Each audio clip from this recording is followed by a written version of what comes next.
Hollywood Marvel screen presenting fall.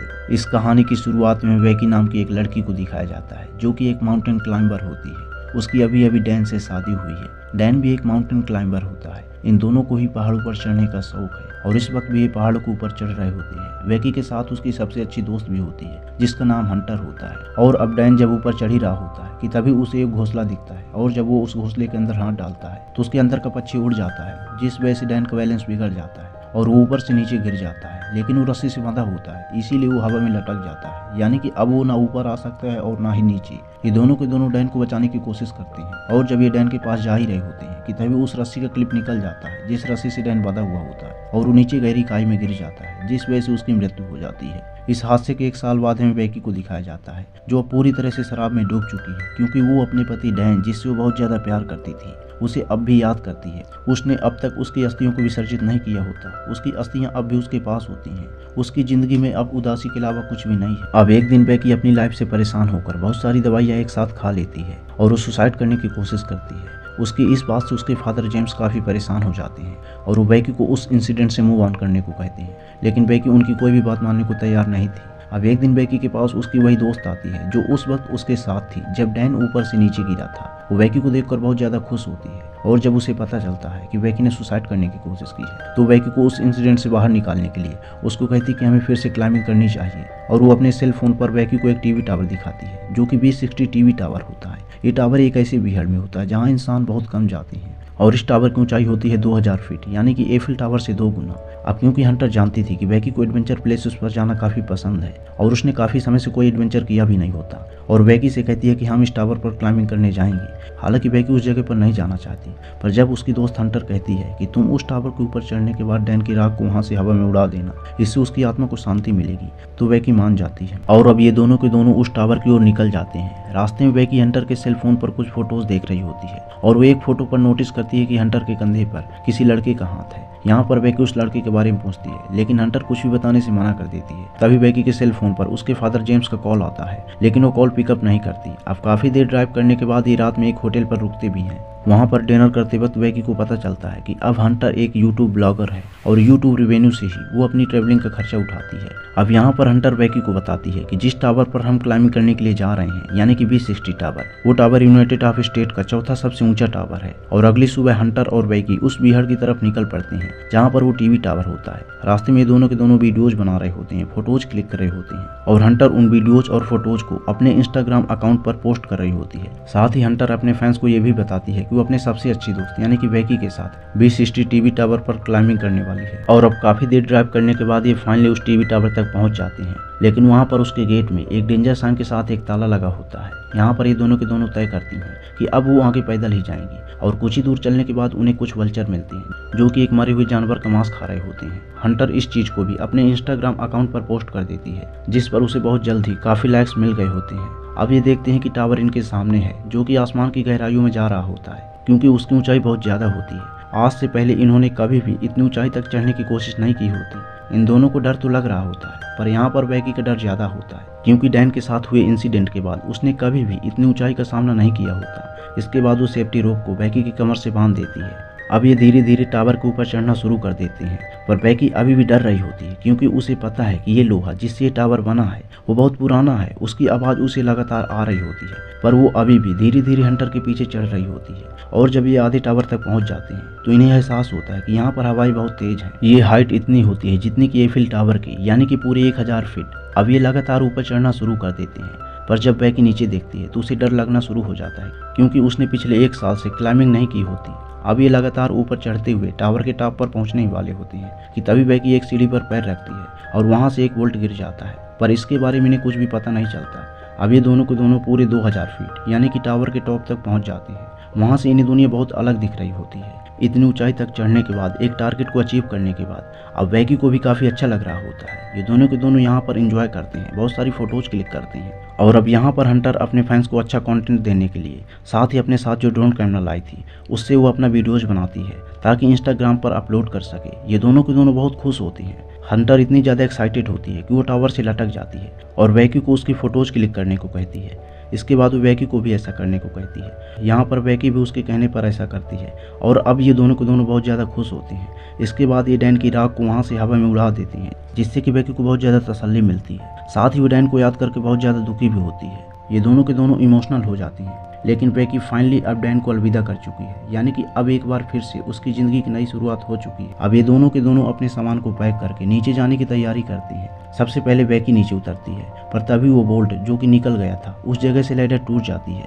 बैकी हवा में लटक जाती है, पर वो सेफ्टी रोप से बंधी होने की वजह से नीचे ज़मीन पर नहीं गिरती। इसके बाद हंटर उसे वापस से खींच लेती है। बैकी बहुत ज़्यादा डर गई होती है। साथ ही बैकी के पास जो बैग था जिसके अंदर इनके खाने पीने की चीज़ें थी, वो नीचे टावर में लगे हुए डिश पर अटक जाता है, जहाँ तक पहुँचना लगभग पूरी तरह से नामुमकिन है। अब ये दोनों के दोनों अपने सेल फोन को भी चेक करते हैं, लेकिन यहाँ पर इतनी ऊंचाई पर कवरेज नहीं होता, यानी कि ये दोनों के दोनों अब 2000 फीट की ऊंचाई पर फंस चुकी हैं। यहाँ पर दूर दूर तक कोई भी नहीं होता, और अगर कोई हुआ भी तो इतनी ऊंचाई से इनकी आवाज़ को नहीं सुन सकता और ना ही इन्हें कोई देख सकता। यहीं टावर के ऊपर एक बॉक्स होता है जिसके अंदर एक फ्लेयर गन और एक दूरबीन होता है, पर ये दिन में फ्लेयर गन का इस्तेमाल नहीं कर सकती क्योंकि दिन में फ्लेयर गन को कोई भी नहीं देखेगा। अब ये दूरबीन से देखते हैं तो उन्हें अपने सामने एक गाड़ी दिखाई देती है, लेकिन वो लोग इन्हें इतनी ऊंचाई पर नहीं देख सकते और ना ही इनकी आवाज़ सुन सकते। अब हंटर फिर से एक बार अपने सेल फोन को चेक करती है, इस उम्मीद में कि शायद कवरेज आ गया हो, पर कवरेज तो नहीं होता। लेकिन वो देखती है कि जो पोस्ट उसने इस टावर के बेस यानी कि तल से अपने इंस्टाग्राम अकाउंट पर पोस्ट की होती है, उस पोस्ट पर बहुत सारे लाइक्स और कमेंट होती हैं। इसका मतलब ये है कि टावर के बेस पर यानी कि तल पर कवरेज है। और अब हंटर अपने सेल फोन पर मदद के लिए एक मैसेज को रिकॉर्ड करती है और वो अपने इंस्टाग्राम अकाउंट पर पोस्ट कर देती है। इसके बाद वो अपने सेल फोन को रस्सी से बांधकर नीचे लटकाती है ताकि कवरेज आए और उसका मैसेज डिलीवर हो जाए यानी कि पोस्ट हो जाए। लेकिन बहुत देर तक वेट करने के बाद भी कवरेज नहीं आता और अब हंटर अपने सेल फोन को सॉक्स के अंदर रखती है, उसके बाद वो शू के अंदर रखती है और ऊपर से नीचे फेंक देती है। और वो ऐसा इसलिए करती है ताकि नीचे गिरने के बाद उसका सेल फोन डिस्ट्रॉय न हो और उसका रिकॉर्डेड मैसेज सेंड हो जाए और उसकी मदद के लिए कोई आए। और कुछ ही देर के बाद ये दूरबीन से देखते हैं तो नीचे इन्हें एक आदमी दिखाई देता है जो फोन पर बात कर रहा होता है। उसके साथ उसका डॉग भी होता है, पर वो इन्हें इतनी ऊपर नहीं देख सकता और ना ही इनकी आवाज़ सुन सकता।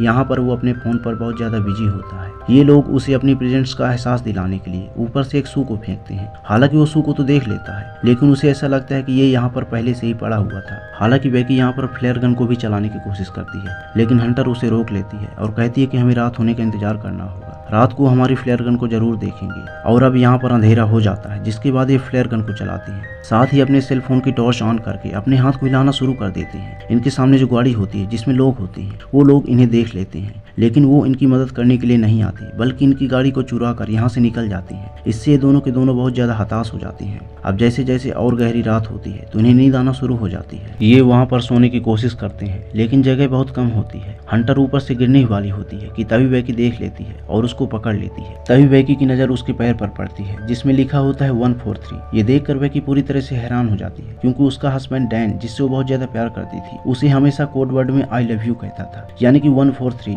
जिस वजह से वो समझ जाती है कि उसके हस्बैंड डैन और हंटर के बीच में कुछ न कुछ था। और जब वो हंटर से पूछती है तो हंटर एक्सेप्ट कर लेती है। वो बैकी से माफी भी मांगती है, लेकिन अब बैकी पूरी तरह से नम्र हो चुकी है, वो पूरी तरह से टूट चुकी है, क्योंकि उसका हस्बैंड डैन, जिससे वो बहुत ज्यादा प्यार करती थी, उसके हिसाब से वो सपने में भी कभी ऐसा नहीं सोच सकता था। लेकिन साथ ही बैकी की नजर अभी भी उस डिश पर होती है, यानी कि उस एंटीना पर होती है, जिस एंटीना पर इनका बैग अटका हुआ होता है, जिसके अंदर इनके खाने पीने की चीजें होती हैं। किसी भी कीमत पर इन्हें उस बैग को वापस से लाना होगा, पर वहाँ पर सीढ़ियाँ नहीं होती, इसीलिए उस बैग तक पहुँचना आसान नहीं है। पर यहाँ पर हंटर, जो कि बहुत साहसी होती है, वो रस्सी की मदद से नीचे जाना शुरू करती है, पर इससे पहले कि वो उस डिश तक पहुँच पाती रस्सी खत्म हो जाती है। लेकिन किसी भी तरह से हंटर जंप लगाकर उस डिश तक, यानी कि उस एंटीना तक पहुँच जाती है। अब उसे वापस से उसका बैग मिल गया होता है, लेकिन यहाँ पर सबसे बड़ी प्रॉब्लम यही होती है कि रस्सी उससे दूर होती है। पर सडनली वहाँ पर उसे एक आइडिया आता है और वो सेल्फ स्टिक की मदद से बैग को रस्सी में फंसा देती है, और उसके बाद वो खुद भी जंप लगाकर रस्सी को पकड़ लेती है। पर रस्सी से ऊपर चढ़ना इतना आसान नहीं होता, क्योंकि इसमें बहुत ज्यादा ताकत लगती है और उसके हाथ भी जख्मी हो रहे होते हैं, जिस वजह से उससे रस्सी छूट जाती है और वो नीचे गिर जाती है। लेकिन जब बैकी नीचे देखती है तो वो अभी भी रस्सी से लटकी हुई होती है और बैकी उसे रस्सी के थ्रू वापस से ऊपर खींच लेती है, जिस वजह से उसकी जान बच जाती है। अब इनके पास इनका ड्रोन भी होता है। ये लोग एक पेपर पर लिखते हैं कि हमें मदद की जरूरत है, हम टावर के ऊपर फंस चुके हैं। इसके बाद ये उस पेपर को ड्रोन के साथ फिक्स कर देते हैं और इसके बाद ये अपने ड्रोन को उड़ाते हैं। पर तभी इन्हें पता चलता है कि इनके ड्रोन की बैटरी बहुत ज्यादा डाउन है, वो सामने दूर दिख रहे घर तक नहीं पहुंच सकता। इसीलिए इन्हें अपने ड्रोन को वापस से बुलाना पड़ता है और अब एक बार फिर से रात हो जाती है। रात को जब ये दोनों के दोनों बैठे होते हैं तो बैकी की नज़र अचानक टावर के टॉप पर पड़ती है,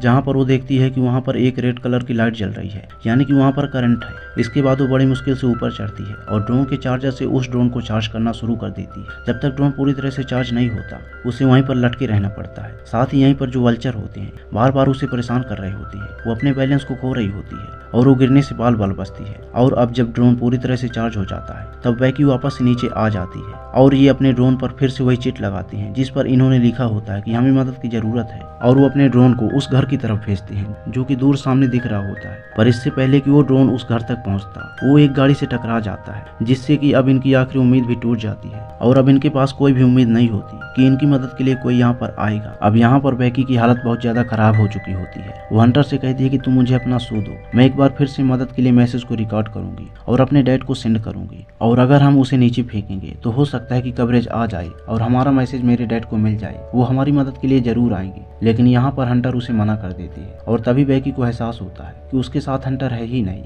वो अकेली है। दरअसल जब हंटर नीचे बैग लेने गई थी तो सच में ऊपर आते वक्त उसके हाथ से रस्सी छूट गई थी और वो नीचे गिर गई थी, जिस वजह से उसकी मृत्यु हो गई थी। अभी भी उसकी डेड बॉडी नीचे डिश पर यानी कि उस एंटीना पर पड़ी होती है। दरअसल बैकी सिर्फ यहाँ पर हेलुसिनेट कर रही होती है, पर अब उसे सच्चाई का पता चल चुका है कि वो इस टावर के ऊपर अकेली है। और अब सच्चाई को जानने के बाद उसकी जीने की उम्मीद भी पूरी तरह से खत्म हो चुकी होती है। वो मरने से पहले अपने पिता के लिए एक आखिरी मैसेज को रिकॉर्ड करती है, लेकिन वो यहाँ पर डिलीवर नहीं हो सकता। इसके बाद वो वहीं पर सो जाती है और सुबह जब उसकी आंख खुलती है तो वो देखती है कि उसके घाव को एक वल्चर खा रहा होता है। वो उसे पकड़कर मार देती है। इसका मतलब ये है कि अब उसके पास भोजन भी है जिसे खाने के बाद उसे थोड़ा ताकत मिलती है और वो तय करती है कि अब वो नीचे डिश तक यानी कि उस एंटीना तक जाएगी जहाँ पर उसके दोस्त हंटर की बॉडी होती है। और वो बड़ी मुश्किल से रस्सी के सहारे उस डिश तक यानी कि उस एंटीना तक पहुंच जाती है और वो अपने दोस्त यानी कि हंटर की बॉडी को देखकर बहुत ज्यादा रोती है। और इसके बाद वो हंटर के शू के अंदर अपने फोन को डालती है जिसे वो हंटर की बॉडी के साथ फिक्स कर देती है। साथ ही वो हंटर को सॉरी भी कहती है और इसके बाद वो हंटर की बॉडी को शू के साथ ऊपर से नीचे फेंक देती है ताकि सेल फोन डिस्ट्रॉय न हो। दरअसल पिछली बार जब इन्होंने शू के साथ सेल फोन को नीचे फेंका था तो वो डिस्ट्रॉय हो गया था, जिस वजह से इनका मैसेज कभी डिलीवर हुआ ही नहीं था। और अब जबकि उसने हंटर की बॉडी के साथ शू के अंदर फोन को डालकर फेंका होता है तो पूरी तरह से सुरक्षित रहेगा। दरअसल ऊपर कवरेज न आने का एक रीजन ये भी होता है